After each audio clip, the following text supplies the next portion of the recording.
Hello everybody, my name's Mike Gibson and this is the program Capital Ideas Life. In the Russian capital there is a huge number of attractions that can be visited. The top 10 without doubt includes VDNKh, the exhibition of achievements of the national economy.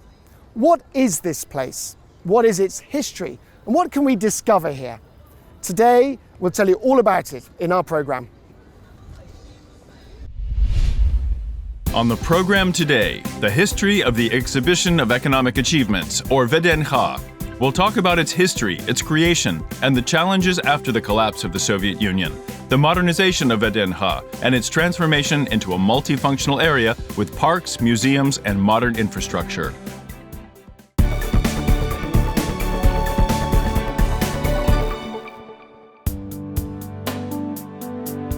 This year, VDNKh celebrates its 82nd anniversary. It is one of the 50 largest exhibition centres in the world. You can learn about the history of the exhibition, watch unique film footage, and see artifacts from the past in the Museum of VDNKh. Pavel, hello. It's a pleasure to meet you. This is such a beautiful place. Could you tell us how VDNKh came to be? I should say that initially it was called an Agro Expo. That is, VDNKh started as an agricultural exhibition, and for 20 years its name included the word agriculture. It was created in 1939, 2 years before the war, and for the first time it was a model of what was called the ideal socialist village. That is, it was a demonstration that the Soviet Union had moved into a new form of economy, which was in agriculture, collective farming. In that sense, of course, the exhibition was an absolute utopia, because the exhibition showed a certain dream, a certain ideal model of existence. Generally, I have to say that VDNKh was a kind of mirror. VDNKh has always depicted what was the most important for the country, the top priority. And when the country changed in one way or another, as was too the case when the Soviet Union collapsed, this was reflected at the exhibition. So, before the war, this dream, this utopia, was mainly related to an abundant life, where there is plenty of food, where there is no hunger. Then, in the late 50s and 60s, the country had other priorities. It was announced that communism would soon be built, and the Soviet people associated the possibility of building communism with the achievements of modern technology and science. In the 1950s, the Soviet Union began to open up to foreigners. That is, after Stalin's death, quite a lot of foreign tourists, businessmen, and foreign visitors in general began to arrive. Among them, first of all, of course, were official delegations. Practically every official delegation that visited Moscow came here to VDNKh. And they spent here, as a rule, the whole day, because there was a schedule for those delegations. They visited 1, 2, 3, 4 pavilions, went to lunch, and so on. On average, about 100,000 foreigners visited the exhibition during the Soviet period. And of course, for the Soviet Union, it was a kind of propaganda showcase to celebrate the best, the most ornate parts. During its history, VDNKh has had 3 other names. First, it was the All-Union Agricultural Exhibition. In those days, for the USSR, the development of the agricultural industry was a priority, and the site was supposed to demonstrate the success of collectivization and the abundance of food in the Soviet Union. Since the end of the 50s, the goals of the state changed. Instead of wheat fields, the USSR began to conquer space and promote mechanical engineering. That's when the name Exhibition of Achievements of the National Economy was born. In the 90s, after the collapse of the Soviet Union, there was no talk of achievements, so the venue was renamed again. This time, it was the All-Russian Exhibition Centre. Perhaps this area was the most difficult for the exhibition. The rich pavilions of the Soviet republics were transformed into rows of shops. The Exhibition of Achievements turned into a market. This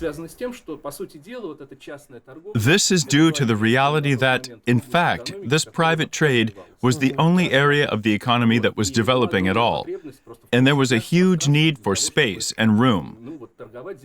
Here, they were selling televisions, cars, furniture, and other things. But here is a very important point. Despite the chaos and uncontrolled development, the exhibition area nevertheless remained. It was not divided. It was not built up with modern buildings. It was always open. Muscovites could always come here to do some shopping. So, when this new phase in the life of the exhibition started in 2014, Muscovites preserved this habit. They used to come here to walk and shop, but now they come here to walk and visit museums, attractions, and the like. Now VDNKh is experiencing a renaissance. In 2013, on the Active Citizen portal, Muscovites voted to return the historic name and appearance of the exhibition. Since then, many pavilions have been restored, returned to their original appearance, and have reopened permanent exhibitions. Today, VDNKh looks a lot as it did in 1954, but the territory grew. It merged with Ostankino Park and the Botanical Gardens.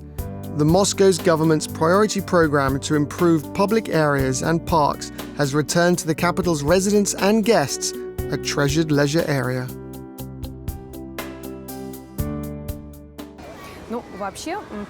In general, the grounds of VDNKh are remarkable not only among Moscow sites. It is quite unique because there is no other site in the world with such a set of services and interesting recreational offerings. People come here with different purposes. Of course, they come for a walk, to enjoy the scenery and architecture. But of course, they come to the museum because we have more than a dozen of them, and they are interesting and varied. A lot of people come here for recreation. A large number of people run in the morning, and of course, they come to have fun, to attend mass events in our outdoor areas, and to go inside the pavilions for concerts and entertainment events. Today, VDNKh is more than just an exhibition and a leisure park. It is a multifunctional area. There are offices, schools, and workshops. In the pavilion of the Russian Soviet Federation Socialist Republic, the multifunctional center, My Documents, was opened, where Muscovites can receive a variety of state services. It is even possible to register a marriage at VDNKh, as a civil registry office is located here. For the comfort of visitors, VDNKh has information services in several languages. Here you will be advised on how to find different objects, buy a ticket, or book an excursion, find the working hours of the pavilions, and even order a cab. For foreigners, this facility has many areas of interest. First of all, it is a very pleasant area for leisure. It is a very welcoming area. There are beautiful fountains here and very beautiful architectural sites. In general, we regard VDNKh as a sort of museum city, a city of architectural museums. That's why we are very pleased that when foreign tourists come, they compare us with Versailles and other classical destinations in the world. In the period when the country opened for foreign tourists, there were no problems. Tourists came in groups, and in principle, they visited the grounds, bought sightseeing tours, because it was interesting for them to hear of the development of the territory and how it had evolved from 1939 to the present. It has preserved its unique and interesting history. And of course, they go into the pavilions and enter the Cosmos Pavilion and admire our expositions. The territory of VDNKh is huge, almost 700 hectares. For that reason, it's very convenient to get around this place not only on foot, but also on roller skates, bicycles, and electric scooters. There are dozens of places throughout VDNKh where you can rent an electric scooter. There are about 1,000 of them available for transportation. In addition to scooters, for fans of outdoor activities, there are running and cycling paths, sports fields, and a rope town. Also, the park has its own transport network. There are several free bus routes, one of which is included in the city public transport network.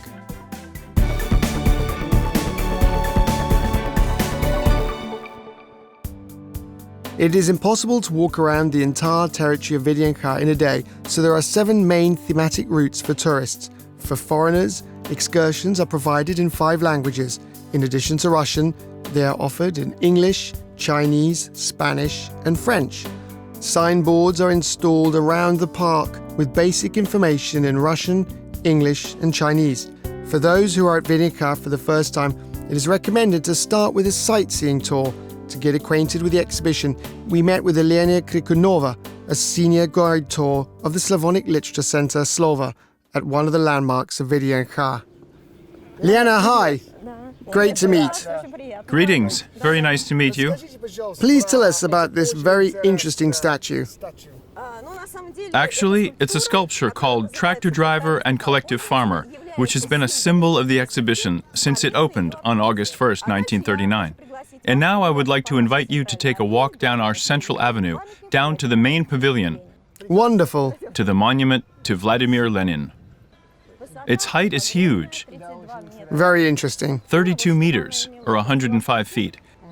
For the sculpture to give off this kind of golden effect, it's covered in these thin pieces of golden enamel.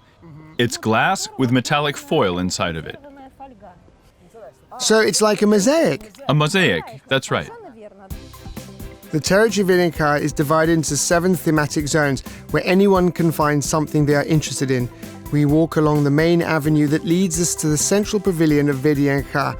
It is the tallest building of the exhibition. The height at the tip of the spire reaches 97 meters or 318 feet. It is just a few meters shorter than the famous Cathedral of Christ the Saviour. What does VDNKh look like today? Actually, VDNKh is a huge complex now. Here, one could say, is a museum, exhibition, and architectural complex. There are 5 museums, if we're just talking about those belonging to VDNKh. There are also several museums which are located on the territory of the exhibition, such as the Museum of Transport, which you absolutely must visit. There is a garage museum. There's also a flower and gardening exhibition that is opened. Then we have a lot of pavilions which are themselves objects of cultural significance in the open air. What must you see here? VDNKh is a necklace of pearls on which almost every object can be strung. Look, we are surrounded by lanterns which are shaped like stalks of wheat. This takes us back to the first theme of the exhibition, when it was agricultural. And you see the restored originals from 1954. During the restoration, each object, be it a sculpture, fountain or pavilion, was very carefully restored. For example, during the repair of the stone flower fountain, drawings from 1954 and samples of materials that were found in the archives enabled the restoration of the color of the enamel to as close as the original as possible. Of course, the real pearls of VDNKh are its fountains, the ear of wheat, the stone flower, and the beautiful golden women behind me, the fountain of people's friendship. The 16 girls symbolize the regions which were part of the Soviet Union. Interestingly, the actual number of republics in the Soviet Union was 15, yet the number of girls is 16. The additional girl represents the Karelian Finnish Republic, which in 1954 lost that status and became part of the Russian Soviet Federation Socialist Republic. Well, there are more than 3 fountains at the exhibition, but the main ones are Friendship of Peoples, where we are standing. A little further along the path is Stone Flower, and if you go out in the direction of the cascade of ponds created along the river Kamenka, there's a landscape park area and the Golden Wheat Fountain. The Golden Wheat is the fountain with the most complicated life. For 30 years, it had been disconnected and deteriorating. In 2016, they decided to restore it. Today, it is finished with enamel and has a powerful water pumping system. The jets reach a height of 25 meters or 82 feet. The northern part of VDNKh, where Golden Wheat is located, is the most peaceful. Here, around the pond, a landscaped park was built where you can relax in silence. And during the walk in the Technograd area, we dropped into the pavilion where the model of Moscow is located. Just imagine there are more than 23,000 buildings in the center of Moscow. In an area of almost 500 square meters, there is a 1/400th size replica of the center of Moscow. Each building has its own real prototype. Even bas reliefs have been recreated. At noon, you can even hear the chimes of the Spasska Tower of the Kremlin.